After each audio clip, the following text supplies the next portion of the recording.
Go ahead and call the September meeting of the Public Pension Oversight Board to order. Could we have a roll call, please? Senator McDaniel. Here. Senator Mills. Senator Neal. Here. Senator Nemus. Present. Senator Parrott. Senator Thayer. Senator Wilson. Here. Representative Duplessis. Here. Representative Fleming.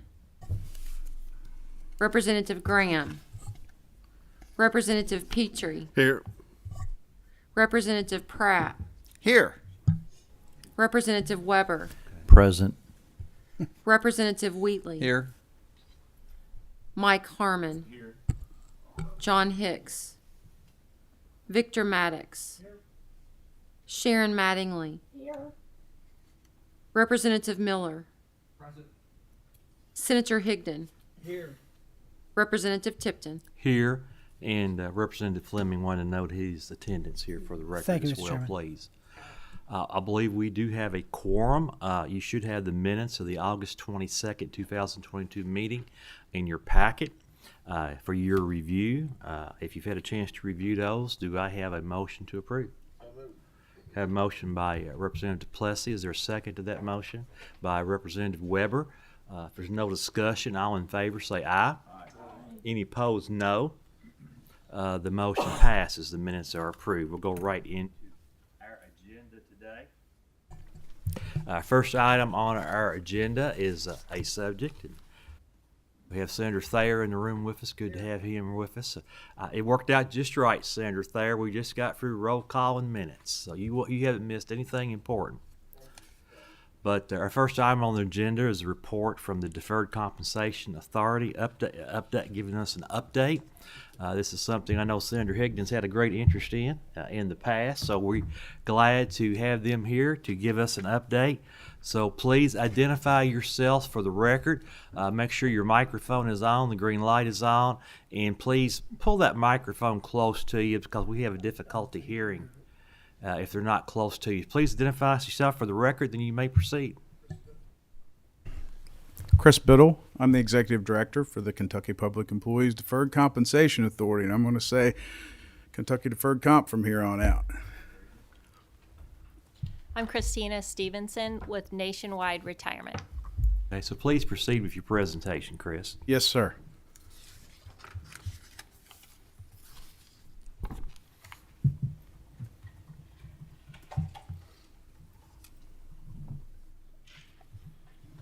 All right, just a brief overview of Kentucky Deferred Comp. We offer 457, 401k, and deemed IRA plans, and we now offer both pre-tax and Roth in each one of those. If you look to the list on the left, that's the investment flexibility we're referring to. That allows us double buckets, which is very unique and gives people a tremendous ability to defer their income. Also lower your taxes. Best-in-class fees, we cap our fees at $237 annually. To get that level of fees, you need a six-figure account. So most are probably a little bit below that. We're currently in a fee holiday, which means because the market has previously gone up, we collected more fees than we need to run. So the mechanism the IRS likes is a fee holiday. So we're giving millions back through the end of the year. Virtual and in person, this is we're glad to be back here in person. But during the pandemic, we were able to switch modes seamlessly into a virtual environment. But I'm happy to say now we have representatives all over the state that are doing in-person and employer visits, but and also in the state office building, we have a fully staffed office there as well for walk-in traffic. But we also can come see people virtually, wherever that may be. Free financial planning. I won't spoil Christina's presentation, but you'll get to hear about that here later. And the benefits don't end at retirement. So most private sector 401k plans or DC plans, they show their employees the door after they retire, and we don't want to do that. The reason why, if you see the assets up there, 3.3, that helps us to leverage fees with the fund houses. And so we continue to provide services for retirees after separation from service.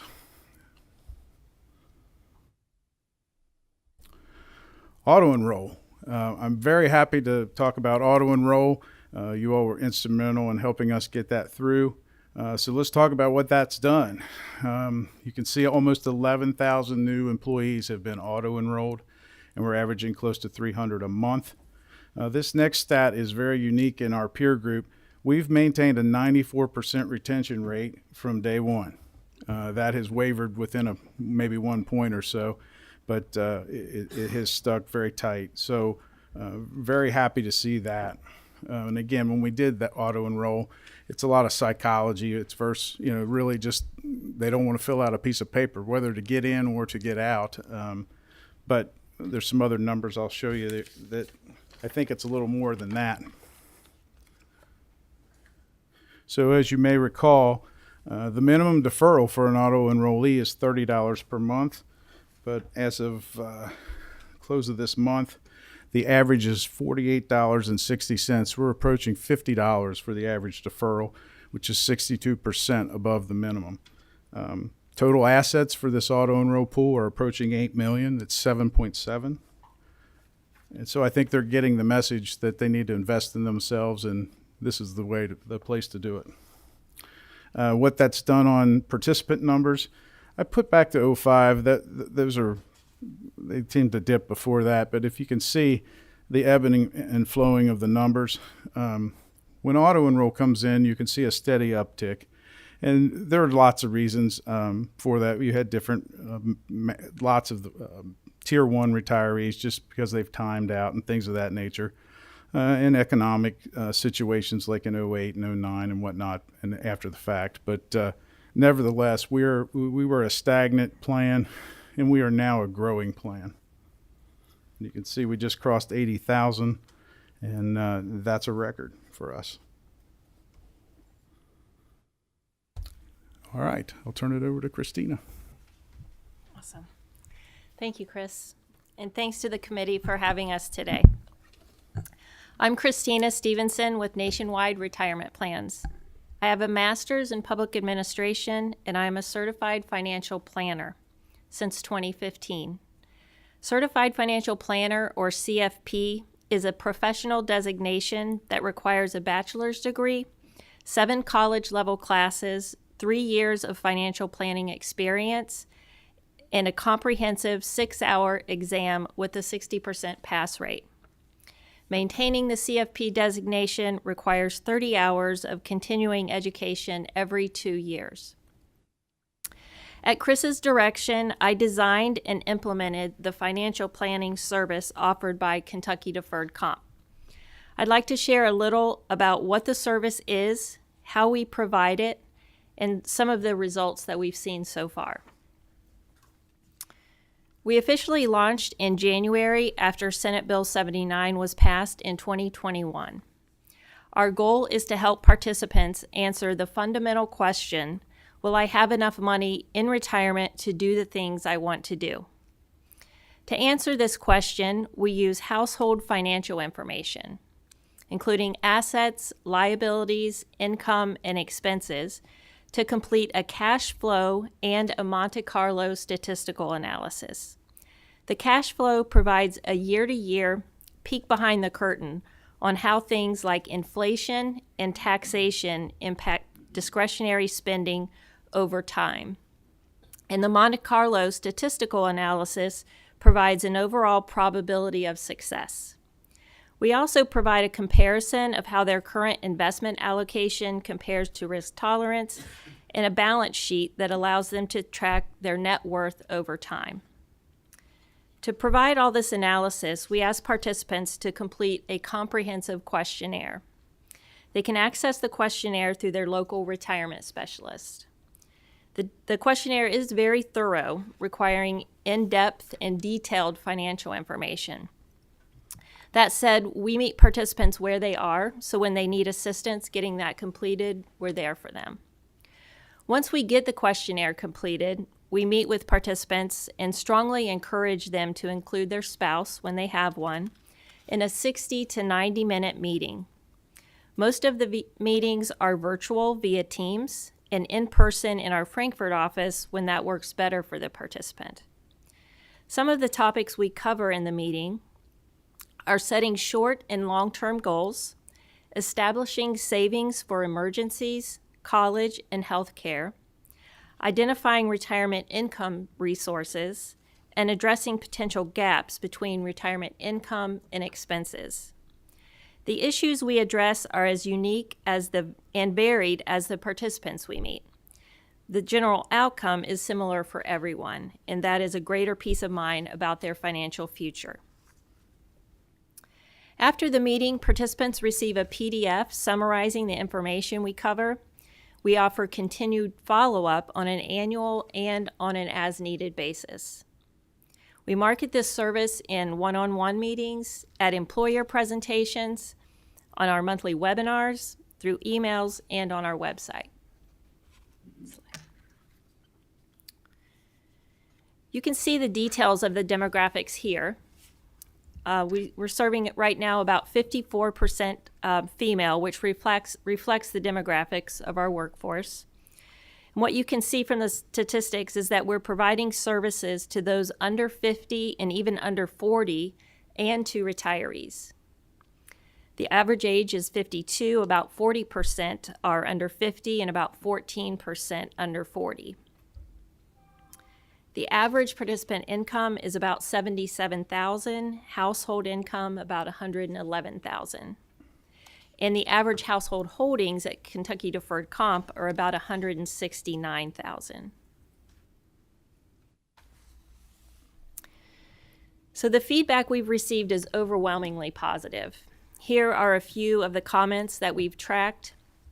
The one that I hear repeatedly is the one at the top, that this is the best state benefit that is available. Our meetings typically generate an almost audible sigh of relief and results in very happy participants, even when they realize that there's work to do. It's very unusual for participants to be able to get this type of analysis and guidance without either paying thousands of dollars, having thousands of dollars to invest, or being sold something. For KDC members, this is a free service. They almost always express appreciation and gratitude for the value that we provide. And this service is available to all of you. The best way to learn about it is to sign up, and I would love to meet with all of you. So thank you again for letting us share our progress with this important new state benefit. Well, Chris and Christina, thank you for your presentation. I know we have at least one question. Co-Chair Higdon would like to comment and maybe have a question. Yes, sir. Thank you, Mr. Chairman. And Chris, thank you. And Christina, thank you all for being here and this free service that you're offering to employees. Maybe you said it and I didn't catch it. How many are how many have participated in this financial service as far as the free service to do a financial plan? So we've probably seen upwards approaching 1,000 in total this year since the program went live. We were in a pilot program before, so there's probably 600 of those are prior to that. And what are you, 400 or higher than that? No. About 350. About 350 this year. So again, it's new, and what we're trying to do is market and get the word out. So if you want to send people our way, we would be very happy to speak with them. Well, that's good to know, and it's really exciting to see what's happened with deferred comp, and I remember when you first came to see me, and I was mad at myself. I was probably in my 18th year, and every January I said I'm going to sign up for deferred comp, and I never did do it. And so I told you we need to do something to help these young employees, new employees, to that they didn't make the same mistake that Jimmy Higdon made, and plan to do it but never do it.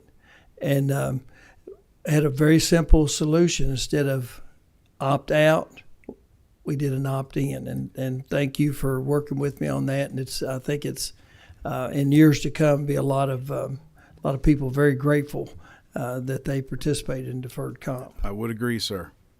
And what other is there other services that you have beside the financial services and just a plain deferred comp? We do. I threw up some of the awards that we have won, and these are in general. The leadership award was basically a whole program top to bottom. We redid our lineup and picked up about $5.9 million in savings, removing duplicative funds and funds that were being utilized less than 1%. So that helped.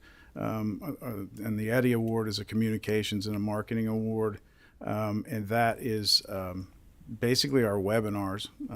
Nationwide, obviously, is our record keeper, and they provide these services to us. And we have seen there's not another plan out of their 7,000 plans that they do business with that are doing higher numbers in the webinars than Kentucky. And so NAGDA is it's the National Association of Government Defined Contribution Association. So it's all of our peer group, New York and California, and all these larger plans with billions of dollars, and there's small ones in there as well. But they're all coming to us to learn about what we're doing down here.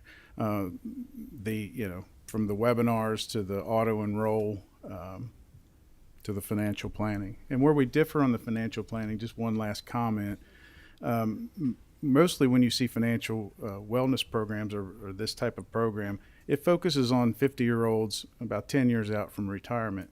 Well, that's in the private sector, that's where the money is, and that's where they get paid. So we're not interested in that. We're interested in outcome. We believe that course correction should happen at the beginning of the journey so you're not off skew that much. You don't wait till the end of the journey and then try to correct course. And so these numbers that we saw spread throughout that spectrum with younger employees and even retirees, we're providing this across the entire spectrum. And so this also falls into a retention issue for the personnel cabinet. So it's a benefit that's there for you for your entire career and after. So we're pretty proud about it. We're happy that we're being recognized, and we continue to hope to do good things for you. Thank you, Chris and Christina. Thank you, Mr. Chairman. This time, I recognize Representative Pratt. If you indulge me, sir, I have a couple questions for him, sir. Yes, sir. Do you do business in other states too? Oh, just Kentucky. Yes, sir. Is there an employer match in this? Not with the Commonwealth. Some of the school systems used to match, and they can do that. We do not offer the match bucket, but Nationwide provides a free employer bucket, if you will, and provides similar. So we can emulate that for people that we do not have control over their payroll, which is, we service 3 tiers with the state employees, K through 12 education, and local programs, which is city, county government type things and everything that would fall under that category. We don't have payroll command over the latter and the education. So for the state, yes, we could offer a match if you wished. Actually, we do it at my company to try to get young people into this. It's a good way of making 100% of your money back. As I reach closer to the age of retirement, again, I'm not familiar with the Ross, so forgive me on this. I got contacted. I've got several 401ks over the year, companies I work with that's left them there. They automatically came to me, sent me letters, called me, emailed me, said, it's time to get out of the high risk, higher the risk, the also less chance of losing, the more chance of you losing it. And it moved me into safer funds. Do y'all do the same thing? That's incumbent in this all these webinars and the education, and the local reps are really play that role. So again, across the state, there are representatives spread out, and they make the circle in their little region, and they visit all the employers on a regular basis, but also on request. And so yes, and it's in all of our literature in the quarterly statements. It's on the website. We continually have a very active email campaign, and I can't thank the cabinet enough, the personnel cabinet. We used to do this by ourselves and get 50 to 100 people to show up to these webinars, and I think our record is like maybe 1,800 registrants. So again, there's not another plan in the country, state-wise, that is doing the volume of webinars that we are. Thanks, sir. Yes, sir. Thank you, Mr. Chairman. We have a question or comment from Representative Wheatley. Thank you, Mr. Chairman. The question, gets to the contract that exists with Nationwide, and I'm glad you mentioned that the schools and local governments have the option to be part of the state program.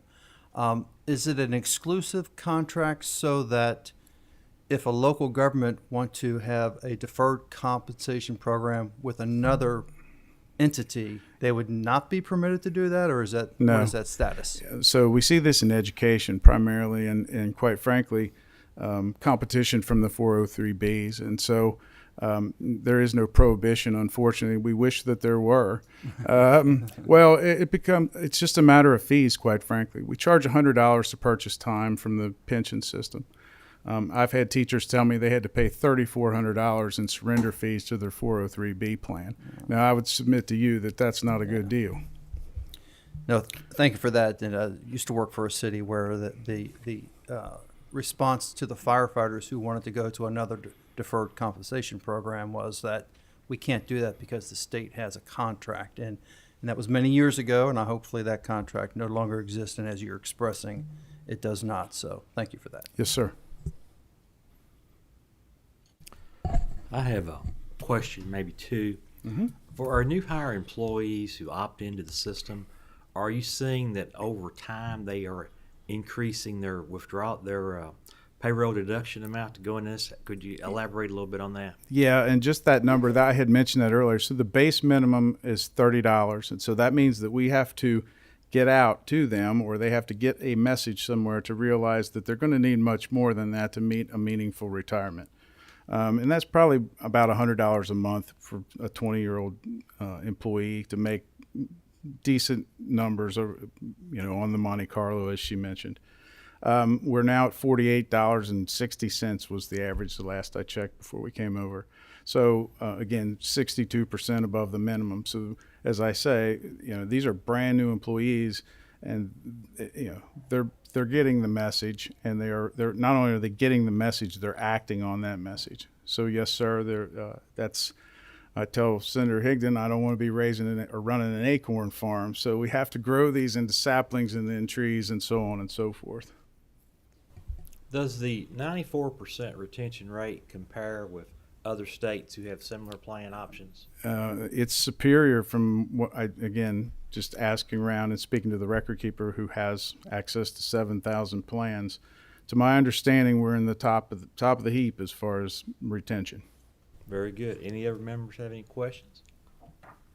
If not, thank you all for being here in your presentation and continuing the great work. Yes, sir. Always appreciative to be here. Our next item on our agenda is House Bill 8 reporting and retiree health update. And we have some folks from Kppa here to talk to us today.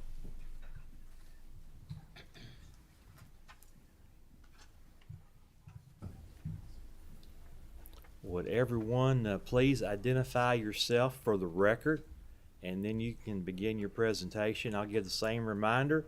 Make sure your green light is on and the microphone is pulled close to you. Thank you.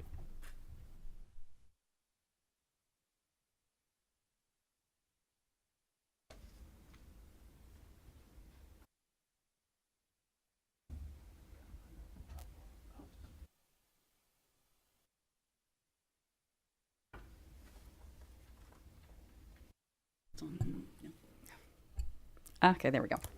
Hi, afternoon. I am Rebecca Adkins. I am the Deputy Executive Director of Kentucky Public Pensions Authority.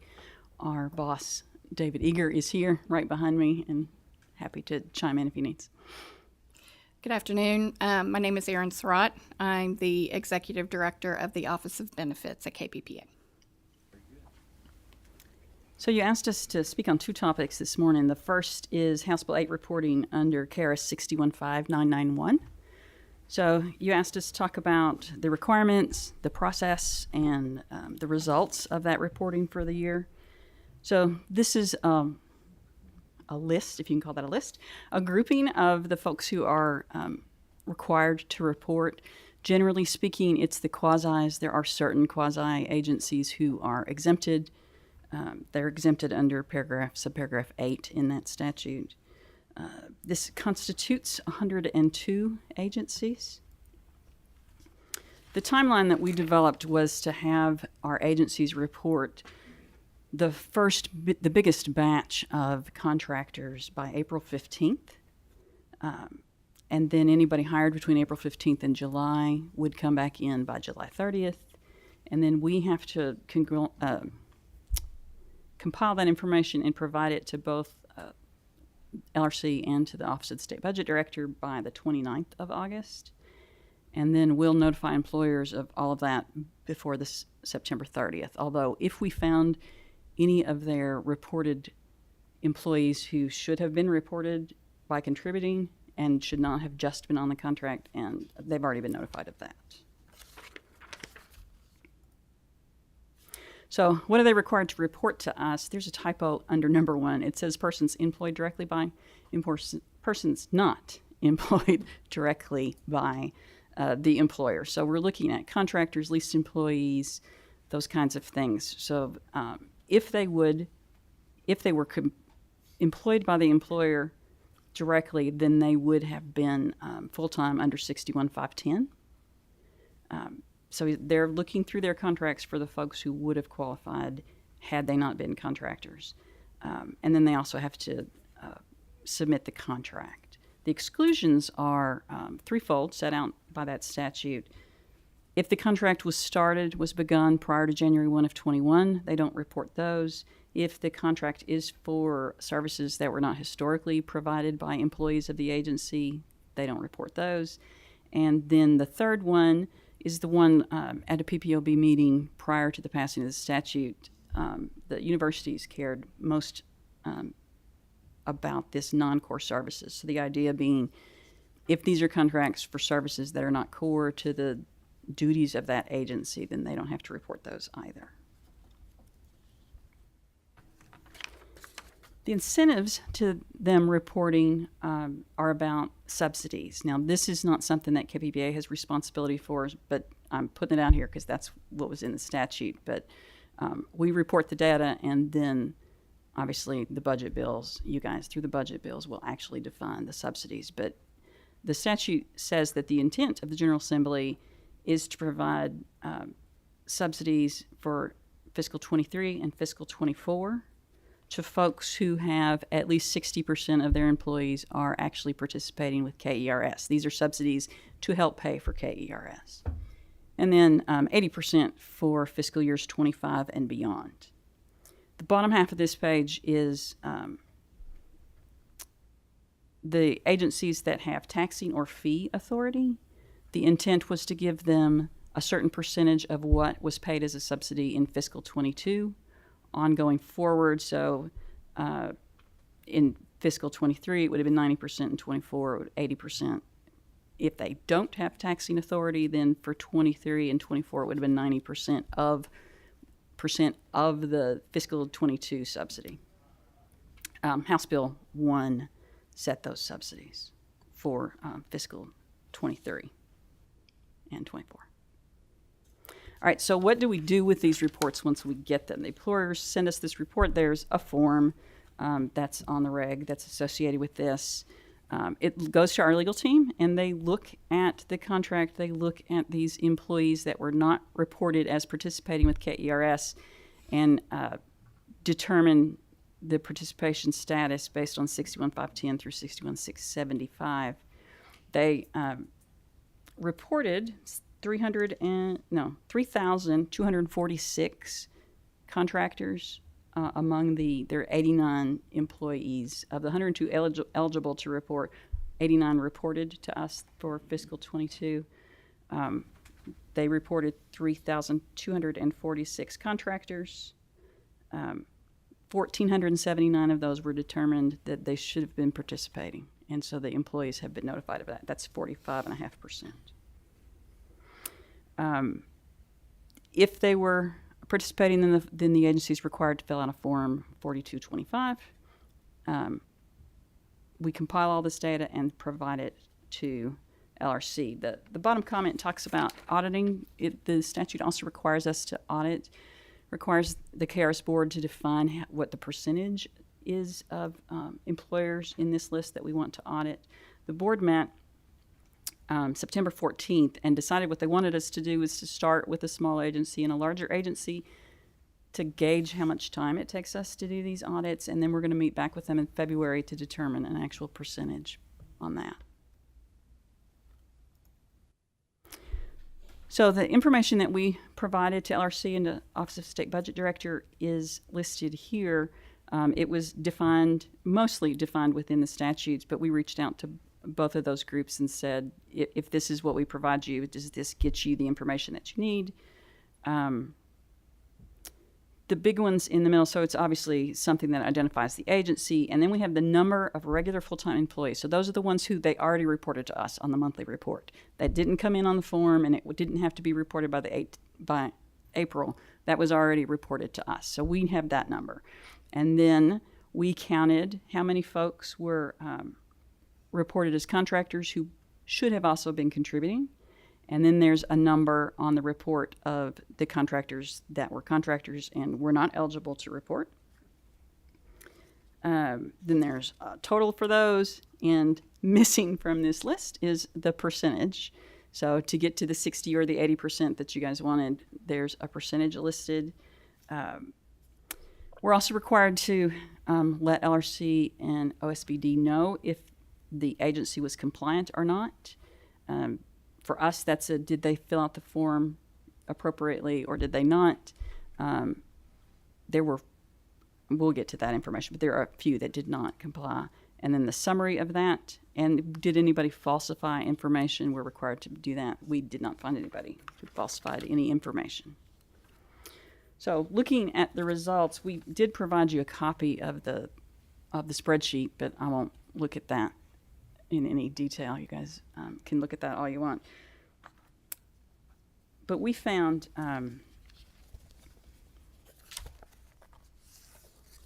I told you already that 89 of the 102 reported, 13 did not report. No false records, and the goal for 60% of their folks, if you did it today, there are 79 of the 89 reporting agencies, 79 of them were at 60% or more, and 67 of them, or 75%, were at 80% or more. So if you enforce these immediately, the 75% of the 89 that replied were not in any danger of not getting their subsidy. That is all I have, unless you wanted to talk more about the spreadsheet. Did you have questions? I think we do have some questions. Okay. The chief architect of House Bill A, former co-chair Duplessis, has a question. My questions are going to be very deep and detailed. It's going to take me about an hour. Okay, good. We'll get Carrie up. No, it's really going to be very simple. 13 employers did not submit, and I get 2 of them. There's reasons for 2 of them. Correct. That leaves 11 employers that did not submit. I have a problem with that. And can you explain why they didn't submit, and 2, what actions can and need to be taken?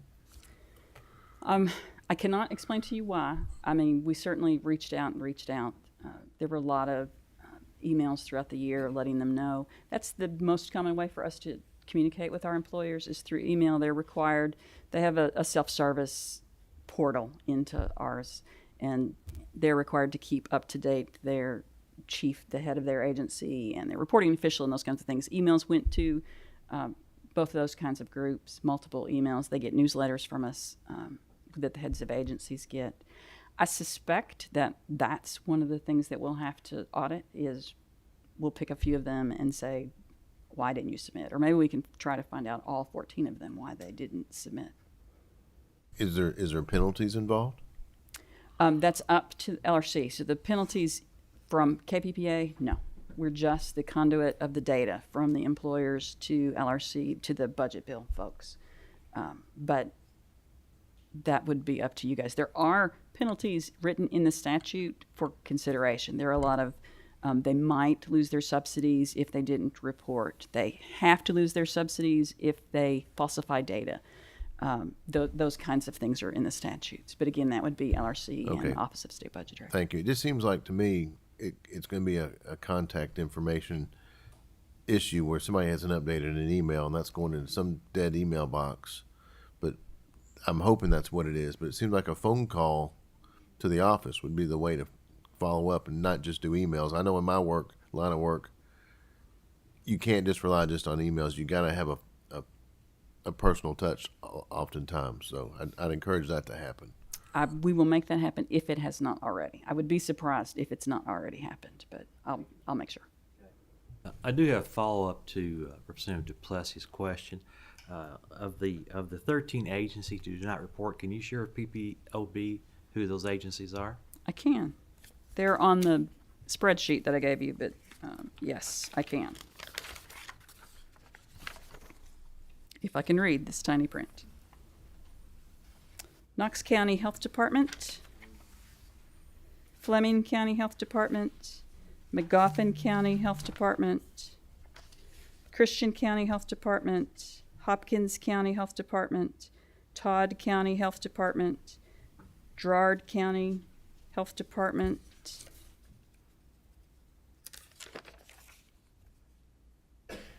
Silverleaf Sexual Trauma Recovery Services, Domestic Violence Emergency Services of Gateway, Judy's Place for Kids, Cumberland Valley Children's Advocacy Centers. I'm skipping the two that are in litigation. That's it. Those are the. So there is a mixture of health departments and some of the non-P ones, and then our regional mental health centers. As I'm looking, and I just want to make a statement. KRS 61.5991 does state that they may lose their subsidy. So that needs to be stated for the record for those agencies, and I hope someone is listening out there who can communicate to them the necessity and the urgency of the reporting. As I'm looking at this summary and the percentages, there are two of the agencies who are below 10% compliant. Mm-hmm. Of the, Is there any communication with them on what actions need to be taken so they are not in danger of not meeting the 60 and 80% criteria down the road? I cannot speak about what specifically was, but I will make sure that that is happening. Yeah, they need to understand the urgency of this and the future financial implications of this. Chairman McDaniel has a question at this time. Thank you, Mr. Chairman. Guys, thank you for the update. If you would go to slide 6, you reference applying a common law factor to determine participation. Yes, sir. Would you explain that term, please? I cannot, but we brought the lawyers.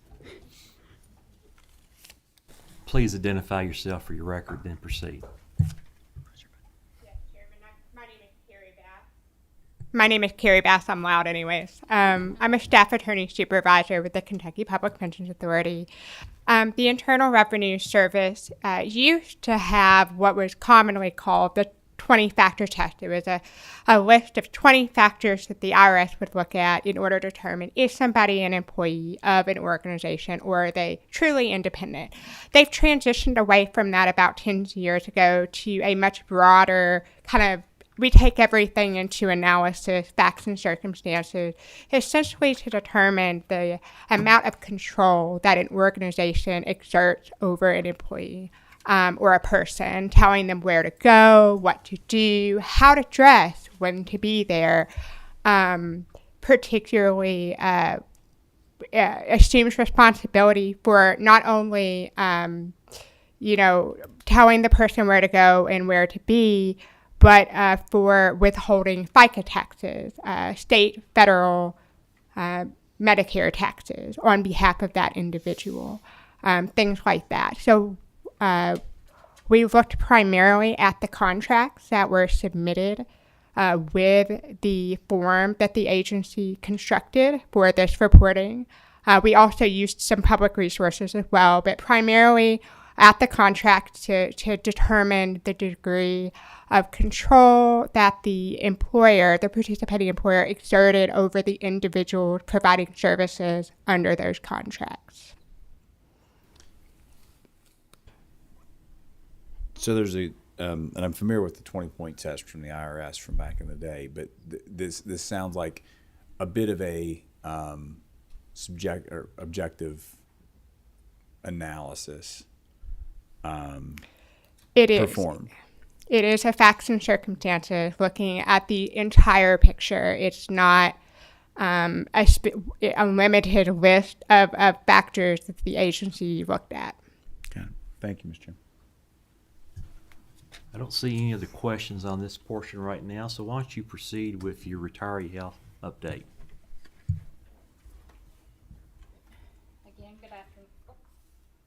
Again, good afternoon. Just giving a brief retiree health update here. Just little overview of the plans that our retirees participate on for health insurance coverage.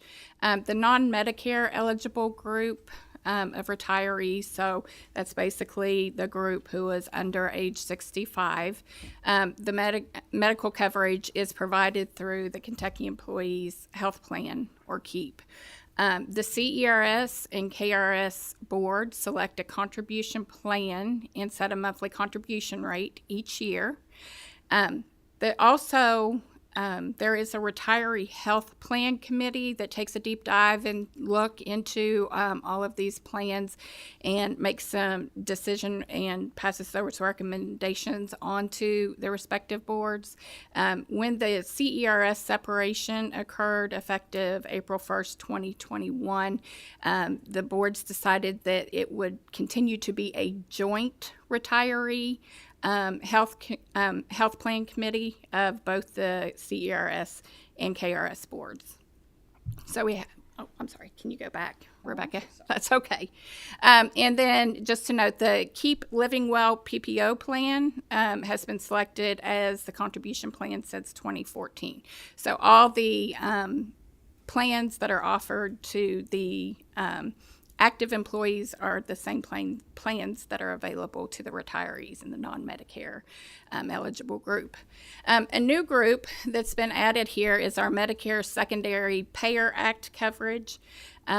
This is for individuals who are Medicare eligible, but they have re-employed with a participating employer and are eligible for group health plan coverage with the employer. In that instance, the Medicare Secondary Payer Act says that Medicare must pay secondary to the coverage, the insurance coverage.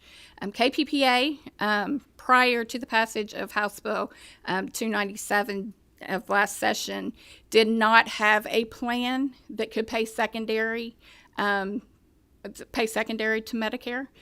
There was a recent court ruling that said that we are required to offer a plan to these individuals. So in House Bill 297 last session, it was added that these retirees who fall into this group can participate on the KEEP plans. And that plan is effective October 1st, 2022, so in just a few days. So we have some retirees who are transitioning. It works the same as the KEEP plans, but again, the plan pays primary to Medicare.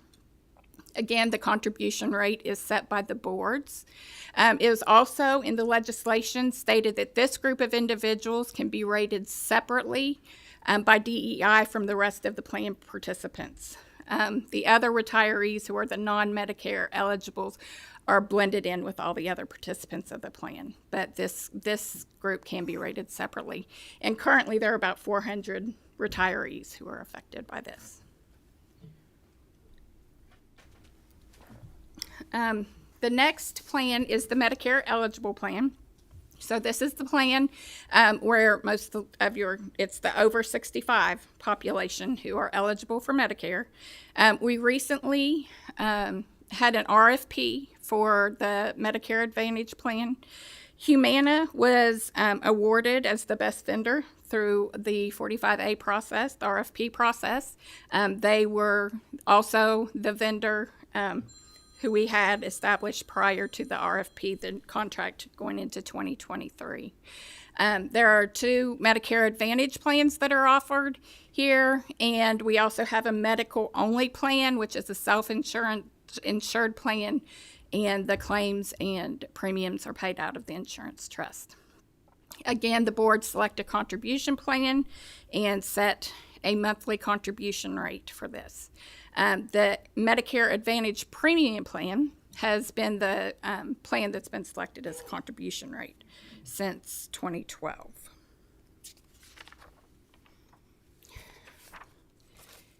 On this slide, we just have a 5-year period looking at the rates, the trends for the rates for both the non-Medicare eligible plans with the contribution plans and the Humana Medicare Advantage premium plan. You can see that there has been slight increase in the non-Medicare eligible plans, and then the monthly contribution has remained flat, actually back to 2017 for the Medicare Advantage plans. And this is the single contribution rate that's established by the boards. There's also for hazardous members who participated prior to July 1st, 2003, they can have a percentage paid towards their spouse and eligible dependents. So just looking at some of the cost impacts on the trust. So some of the historical things that we wanted to share. In the contract with Humana, there is a gain share agreement, and we received payments gain share payments in 2017 and 2019 in the amount of $7.5 million and $12.6 million respectively. So that amount went back into the insurance trust. Additionally, we also in 2020 received a COVID-19 premium credit from Humana in the amount of $30.2 million. Additionally, one thing I omitted on here, in 2020, we received a third gain share amount, and we received an additional $18.6 million in 2020 from our gain share. The establishment of the 1% health insurance contribution, that's for members who began participation September 1st, 2008 or after, pay a 1% non-refundable health insurance contribution that goes into the insurance trust, and that's helped increase funding levels. We received $27.6 million in health insurance contributions last year in 2022. So in discussing this with our actuary, GRS, it's too early in the vow to give any specific numbers or how assumptions might be affected based on the trends, but they did say that there will be a meaningful liability gain on the Medicare eligible plans due to the favorable premiums and claims experience that we've had. And then the non-Medicare eligible plans will see a loss due to it's actually about 7.9% or 8% increase, which is higher than the 6.3% trend for 2023. So a meaningful gain the non-Medicare eligible will provide a slight offset due to that. Some possible future impacts are the Inflation Reduction Act that's recently been passed. The cost impacts are unknown at this time, but there are some things such as the Part D rebates, some of those changes, those are some of the costs that could be passed on to the plan in the form of increased premium. But still, those costs are unknown at this time. Senate Bill 209 of the 2022 regular session added an additional $5 to our dollar contribution retirees on top of the dollar amount that they would already receive if they exceed career thresholds. And the funds are funded at least 90%. And then also the dollar contribution reimbursement plan, that's effective January 1st, 2023, and that says for any retiree who's eligible for a dollar contribution, they can be reimbursed if they don't take their health insurance through Kppa. And I'd just also like to say that the partnership with Humana has been vital in assisting retirees to achieving an overall improved well-being. Our retiree health care team, led by Connie Pettyjohn, who is the division director, meets with Humana weekly, and they work on member engagements that lead to better health and overall well-being, which in turn helps with keeping the claims costs down, which is shown in the gain shares that you see here, and also with the premiums being flat over the past several years. And then we just wanted to show you the funding level of each of the insurance trust by fund. And these are the 2021 numbers. We don't have the 22 numbers yet. You can see the increases here. That was an increase from 2020. A significant portion of that was due to the record investment returns that were received in 2021. That's all I have. We have a question for my Representative Duplessis. And, Mr. Chairman, and my question actually goes back to the original presentation or their first thing, so I can wait till any other questions are done if there are any. I do have a question. You know, we're looking at these actuarial numbers, and they've actually increased over the past few years. That is correct. Mm-hmm. So we're seeing much better improvement in that. My question regards to we're seeing historically high rates of inflation. Are we already seeing the impact of that in our health care plans, or is that something that's possible we'll see more impact down the road? I think that I would have to ask GRS that question and get back to you, but I would say that there's probably maybe see more of it down the road too with some of the things. I think common sense would tell us there is the potential. Right, absolutely. For a more of a liability against our cost as inflation is impacting that.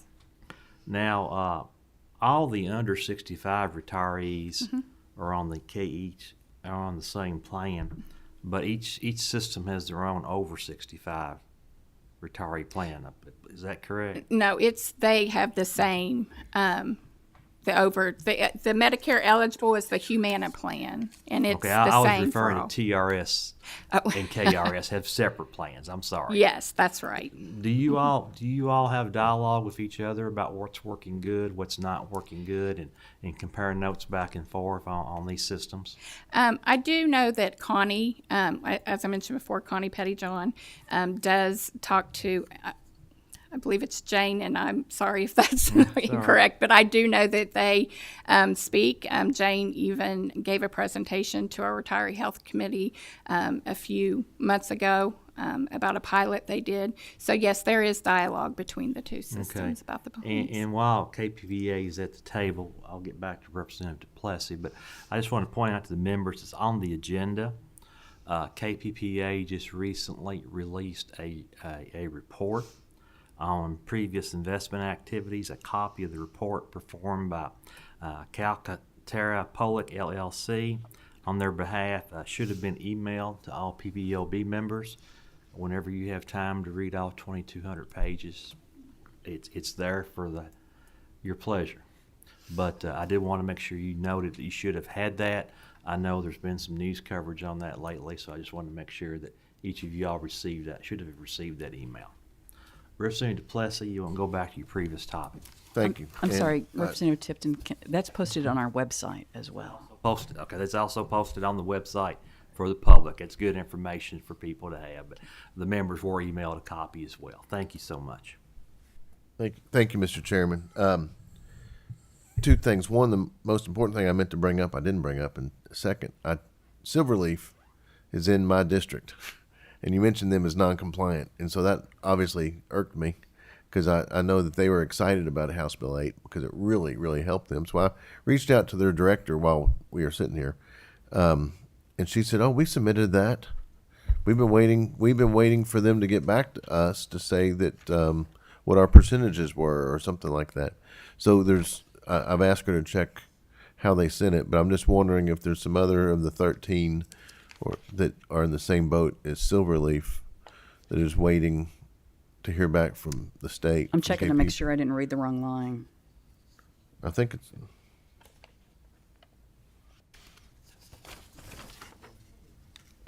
In your footnote, you have no Form 6756 Yeah. received.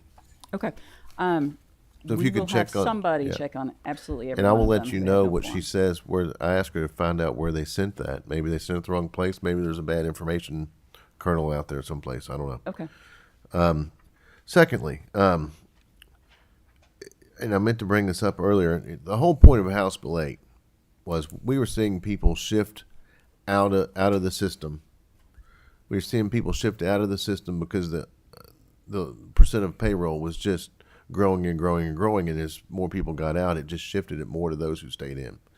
And so one of the most egregious of those was North Key. So they got we showed their example quite often just because it was the biggest of all. They went from a contribution, I believe, of $3.5 million a year, and a couple 300 employees, I believe it was. And Mr. Eager, you can weigh in if I'm wrong on these numbers. 300 employees to 3 employees, and their contribution went from $3.5 million down to like $20,000, somewhere in that ballpark. So we were trying to fix that, and the House bill did fix that to some point. But Senator McDaniels wanted to put some teeth into this to make sure that people got back into the system, those that had been used, basically fired and then rehired, and were brought back in the system. And so if you look at, and if I'm assuming that Northern Kentucky Regional Mental Retardation Board is Northkey, is that correct? That's my understanding, yes. So they're still showing 3 employees, just like it was 2 years ago when this whole thing started, when House Bill 8 was actually a different number. They're still showing 3 employees, and they're listed as compliant. And David, you might need to weigh in on this. I don't know, but do we consider that compliant? The fact that they've laid off, fired, and then rehired as contract employees as compliant? Because my understanding, and Senator McDaniels, maybe you want to weigh in, but I thought the whole idea is if you were performing a service full-time for one of our agencies, you were expected to bring that employee at some point back into the system. So and again, I'm not trying to pick on Northkey. It's just that they're an easy one to point out. There's other ones that would fit this same bill. I'm concerned. So can you elaborate on that? Carrie Bass again. For the compliant component, the Office of Legal Services, assisted with the interpretation of that statutory language. And for the first go around, we interpreted that as participated in the process, essentially. Filed their form with the necessary documentation.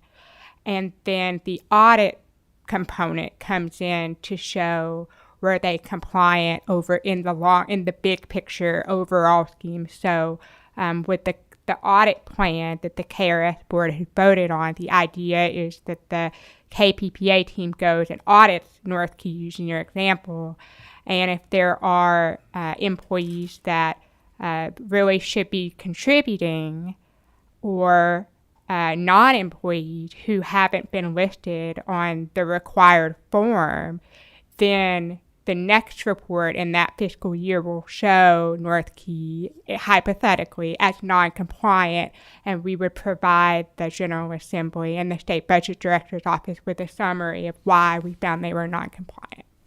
A follow-up, Mr. Chairman? That's a good explanation. And my concern is, again, picking on North Key, does the agency understand that this one was pretty lax, but the next one's going to be more stringent, if you will? Do they understand that that's coming and that they need to be making adjustments to their employee base?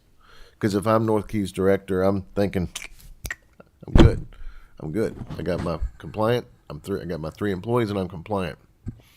Do they understand that it's going to be different next time? It's going to be more stringent? I understand what you're saying, that this report says that they're compliant. We will make sure that they understand that how we defined it this time, and that we're going to alter that. We'll make sure. And just to be clear, she did get back to me. They mailed it in on 3/2. Okay. And they're going to fax it today. Okay. As a follow-up. Thank you, Representative Plessy. That is a great point that we were all aware of. I see Director Eager has a hand up. Please come to the table and identify yourself for the record.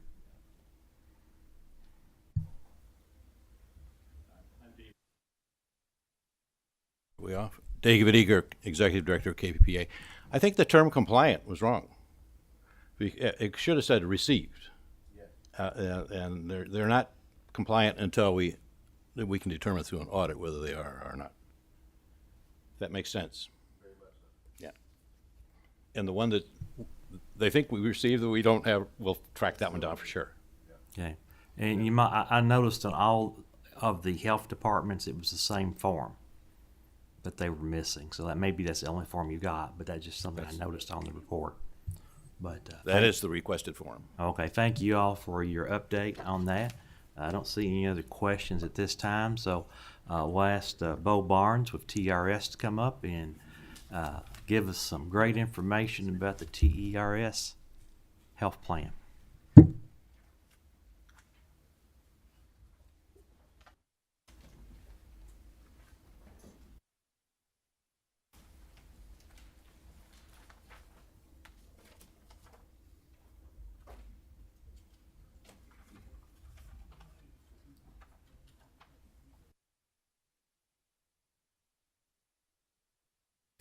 So just whenever you're ready, Bo, identify yourself for the record and you can proceed. Yes, sir. Thank you. Good afternoon. Bo Barnes, Deputy Executive Secretary. Retirement System. Light on, Bo. Is your green light on? Oh, no, it wasn't. Oh, there you go. Sorry. Yeah. It looked like it was on, but it's got greener after I pressed the button. So anyway, Bo Barnes, Deputy Executive Secretary and General Counsel for the Teachers Retirement System, or TRS. And I've been asked to give a brief overview about the TRS health insurance benefit. And with that, I'll start. And we also at TRS, we have 2 plans essentially for retired teachers. The first is the Kentucky Employees Health Plan, or KEHP, which of course that is the state plan that is administered by the State Personnel Cabinet, Department of Employee Insurance.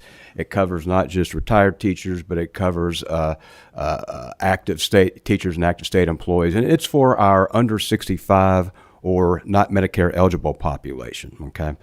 And once they turn 65 and they become Medicare eligible, then our teachers graduate to our second plan, and that's the Medicare Eligible Health Plan, or MEHP, which is exclusively for our TRS retired teacher members, and it is administered under the oversight and control of TRS. And we have more people in the second, the latter, than the former. Many more people in the MEHP than the KEHP. As a reminder, health insurance for our retired teachers, under that statutory and viable contract, the only thing that is guaranteed is access to group coverage. But the level of that coverage or the cost to the retired teacher are subject to change. Now I'm going to talk about premiums. Typically every September board meeting of the TRS Board of Trustees, staff present to the TRS Board health insurance, maximum health insurance reimbursement rates for our retired teachers who are under 65 in the KEHP, and for our retired teachers 65 and over in the MEHP. And and we did that as we typically do. We did that this last September board meeting we just had. And so first, the staff recommended the maximum premium that we would pay, that would be paid in the Kentucky Employees Health Plan, the KEHP. And I say maximum because the employee, the retired teacher, is going to have to pay part of the cost of this health care coverage.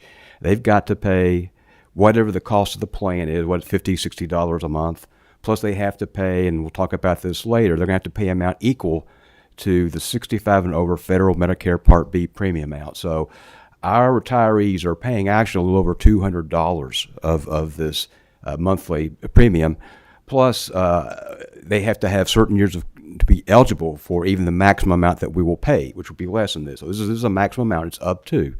So for our retired teachers who became members before July 1st, 2002, they get the full maximum payment that we will pay, or that will be paid on their behalf, if they have 20 years of service, 20 or more years of service.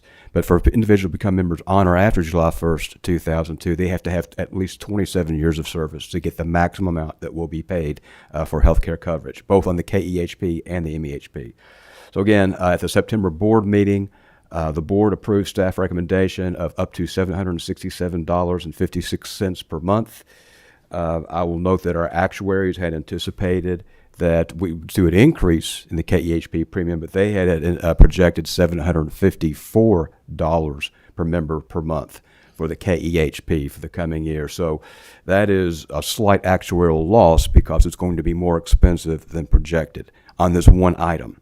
There are a lot of items that go into determining the actuarial funded status of the TRS Health Insurance Trust. This is just one of them. But on this one point, there would have been a slight actuarial loss. Moving next to the TRS MEHP, the Medicare eligible plan, the staff presented to the board, and the board approved a maximum amount of up to $270 per member per month for the Medicare eligible health plan. Our actuaries had projected that this would be $222 per member per month. So here we had a slight actuarial gain on just this one item.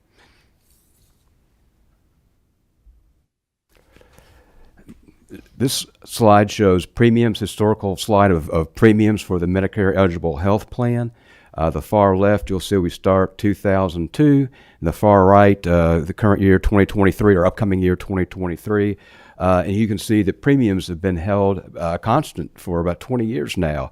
In fact, they're slightly less in the last several years than they were back in 2002. And there are a number of reasons for this.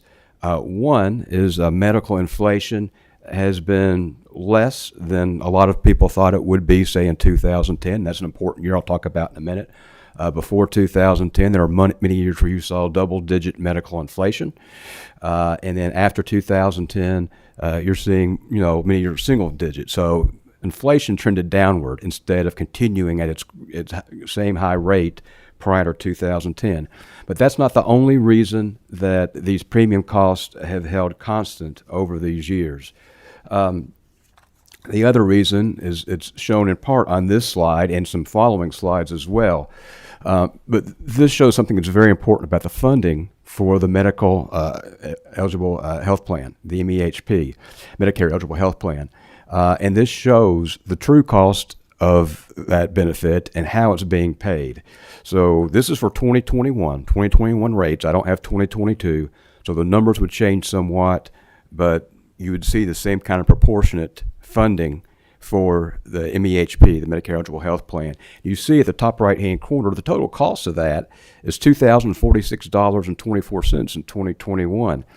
But there are all these things below it that help pay for that cost, pay for that fund. You see right below that, for example, The retiree pays Medicare Part B premium amount. That is for doctor's visits and outpatient care, and they pay that to federal Medicare, but that is part of the cost of this benefit. And there's all these other things that help pay the cost, including, very importantly, 4 lines down, payment to United Healthcare by Medicare. Okay, what that means is TRS is a full replacement Medicare Advantage plan. Federal government will pay private Medicare Advantage carriers like ours, United Healthcare, to go out and enroll eligible participants in Medicare and to administer the program, to pay the benefits, to manage the whole thing. The federal government is paying these private carriers to do that. And we see that brings in $918.36 of the $2,046.24, the total cost of this plan. So that's very important. Almost half the funding for this comes from the federal payment. And I can tell you in 2010, we weren't sure that was going to stay. There were a lot of folks in Washington saying this is going away. And we were worried about it going away. And this is an important funding source for this healthcare component. But you see all these other things in here, drug discounts, formulary rebates, subsidies, federal subsidies, they all help pay the cost. So the remaining amount in 2021 that was being paid from the TRS Health Insurance Trust was $178. So it just kind of puts in perspective how much we depend on all these other variables and funding sources to keep costs down. And here's just a slide showing Medicare Part B history. This impacts not just our retirees 65 over in the Medicare eligible health plan. It also, I'm going to talk about this in a second, affects our retirees 65 and under in the Kentucky Employees Health Plan. I'll explain why in just an upcoming slide. But you can see we've sort of trended upward a little bit over the years, and we had one of the largest increases for the current plan year, 2022.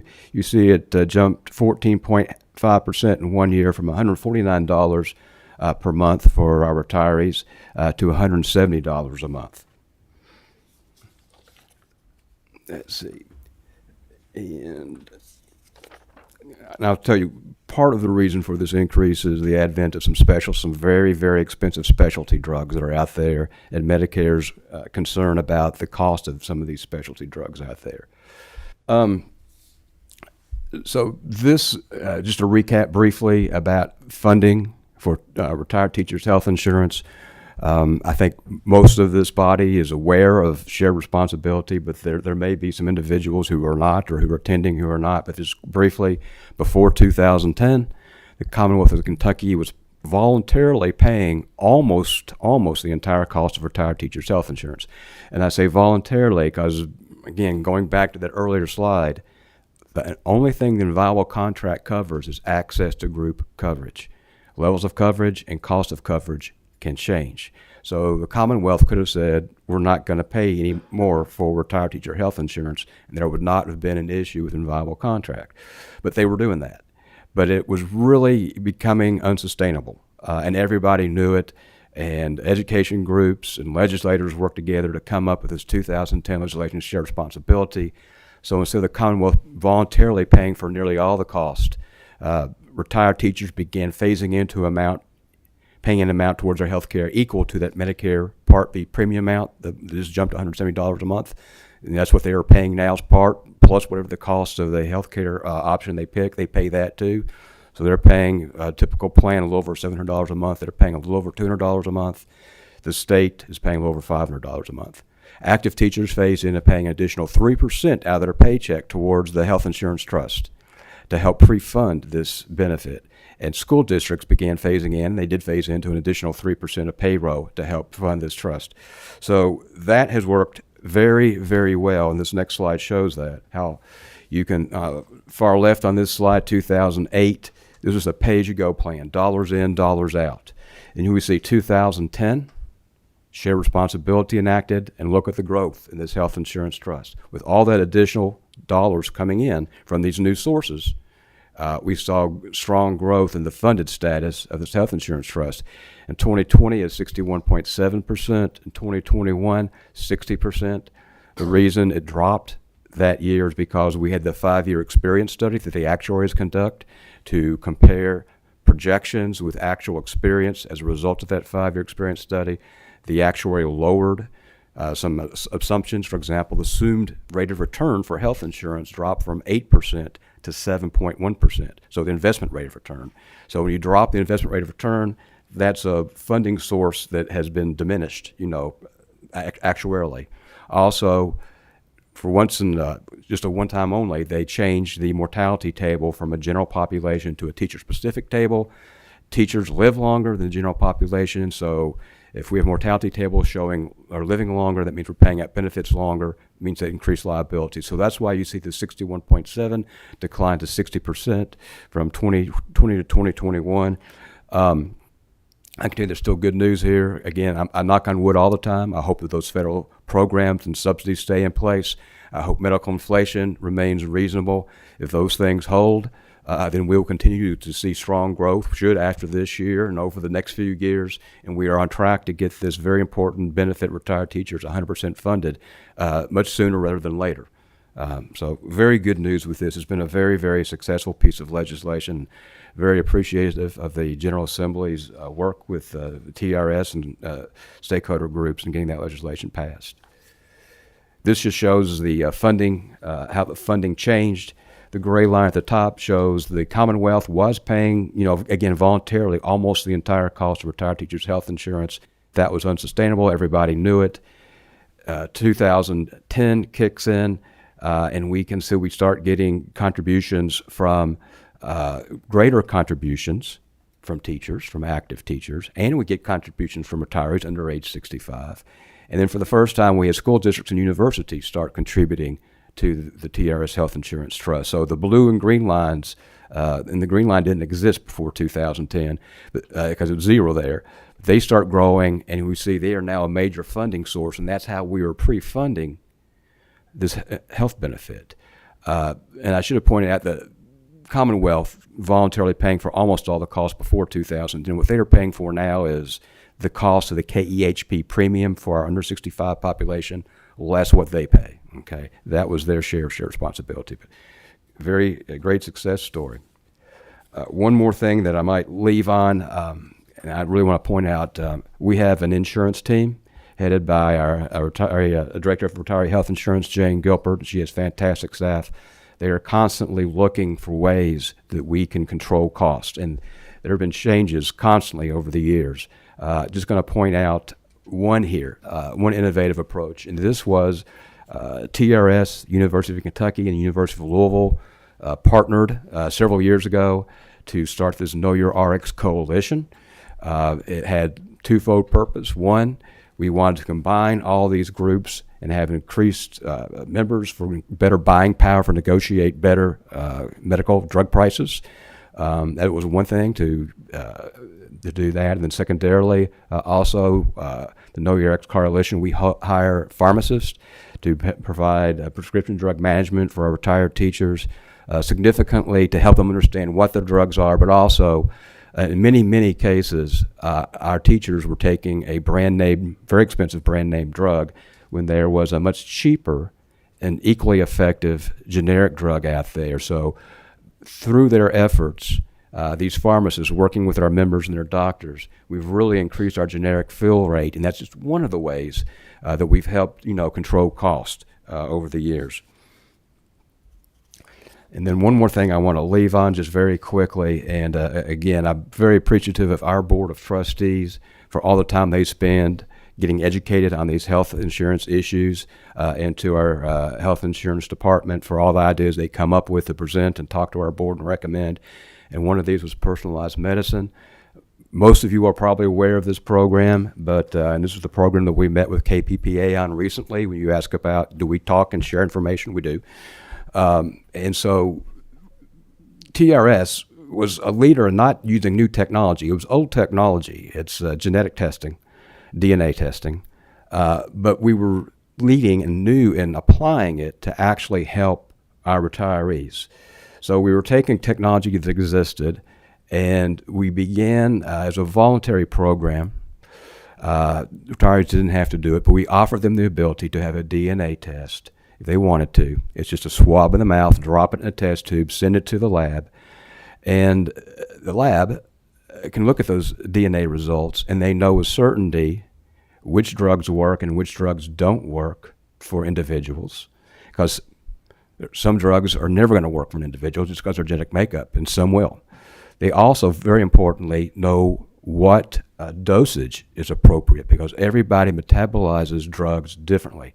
Some are fast metabolizers, so if you give them a low dosage, it's just going to go right through their body and gone, doesn't help. Some are slow metabolizers. You can give them that same low dosage, and it's going to build up in their body, become toxic, and you may have a hospital visit, and you may have death. It's a leading cause of death in the United States is when people are taking the wrong medication, the wrong dosages, and it becomes toxic for them. But with DNA, we can know exactly which drugs work, don't, which ones do and don't. We know the right dosage. Our members who are in this pilot program, now it's more than a pilot program. This has been ongoing for several years now. We have thousands of members who have done this. They can reach out to our pharmacists, and our pharmacists can reach out to their doctor, and we can get them on the right medications. And we've had many, many, many of our retirees who were on the wrong medications, on the wrong dosages. And just real quick snapshot here. We don't not only have better health outcomes for our members, we have fewer inpatient visits. We have a reduction in emergency room visits as a result of the wrong medication or wrong dosages.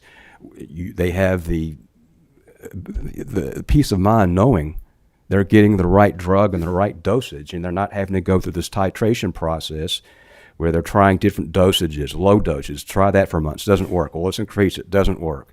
Increase it even more. Doesn't work. Okay, it's the wrong medication. Let's try something else. They can go to the doctor, right drug, right dosage. So it's a great health outcome for them, most importantly, but it also helps us achieve savings. You can see $37 million in direct medical savings over the 32 months. So this is just, we're not sitting on our hands at TRS. Our board's been very supportive of our insurance department, who's been very innovative and hardworking and trying to find ways to keep costs in line, because we will see some medical inflation, and particularly prescription drugs over the last year. We were seeing some pressure on medical inflation. And that was my presentation, Mr. Chair. If there's any questions, I'm more than happy to take those. Well, thank you for your presentation, Bo. And you know we always have questions. Yes, sir. Chairman McDaniel has the first question. Thank you, Mr. Chairman, and I will be brief as it's a statement, and some of the members of this committee heard this statement today already. But this goes to you and also to the KRS folks. The best pill that we can give someone is the one they never have to take. And to that end, anything we can do, I mean, societally, we would be well served, and the data bears out that people who are engaged in prevention, the earlier in life they begin doing those things, they begin adopting healthier habits through exercise, through diet. Genetics do influence this thing to understand their underlying conditions. We can do a lot of things, particularly for diabetics, if they begin doing things in their 20s and 30s, rather than recognizing them when they're at, much later conditions in their 50s and 60s. And so just, I think that the health system as a whole, and I'm just going to be preaching this more and more, would do well to engage in wellness and lifestyle things to try to avoid the point where people are ending up on medications for various and sundry things. And I know you guys do have a wellness program. I don't think that those things can be robust enough to encourage those lifestyle choices. And hopefully, we have to spend less on health and more on the pension benefit side as our mortality tables will bear out as we advance. And I wanted to make that plug to you today. Thank you, Bo. Thank you, Mr. Chairman. Appreciate that, Chairman McDaniel. I do have a question, Bo. Since the systems establish their own plan and rates, do you check each year to see if they're above or below the assumed medical inflation rates and how that might impact plan cost? Well, we do, our actuaries watch medical inflation. That's part, they do an annual evaluation each year, and they compare what they expected and what happened, on a number of items, including the number of claims filed, for example. Some years you have a higher claim volume than others. Number of retirees actually on the health insurance, that varies from year to year, and all those things affect the cost. But yes, we do look at that every year. Okay, thank you. Does any other member have a question? I'm sorry, I believe Representative Graham. That's okay. I just decided, I was just talking to my colleague next to me. Bo, what percentage of the teachers are not taking on the health care because they have a spouse or whatever? What's the percentage of teachers not being in the system? I think so we've got, let's see, about 46,000 members and spouses on the KEHP and the MEHP. Of that number, about 6,700, 7,000 are spouses. So you got around 41,000 teachers, retired teachers on the KEHP and the MEHP out of, close to 60,000. So you have a large number that are taking insurance. Most do take insurance through TRS. It's a good plan, but you have some retirees who are getting coverage for their spouse. They like the coverage they get for their spouse. You have retirees who've gone back to work, either in, TRS covered, school district full-time, then they're required to get their health insurance with their active employer. Or if they go to work for a private employer where they can get insurance with their private employer, then they are required to get insurance with their active employment with their private employer. So that's a couple of the reasons why they're not with the TRS insurance, or they under reciprocity. Well, never mind. Those would be the two explanations for it, primary explanations.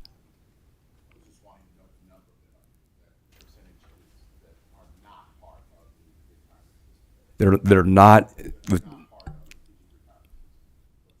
not using our retiree health. Yeah, I guess about not quite a third, less than a third. Seeing no more questions, Bo, thank you for your presentation. And with that, the meeting is adjourned. Thank you.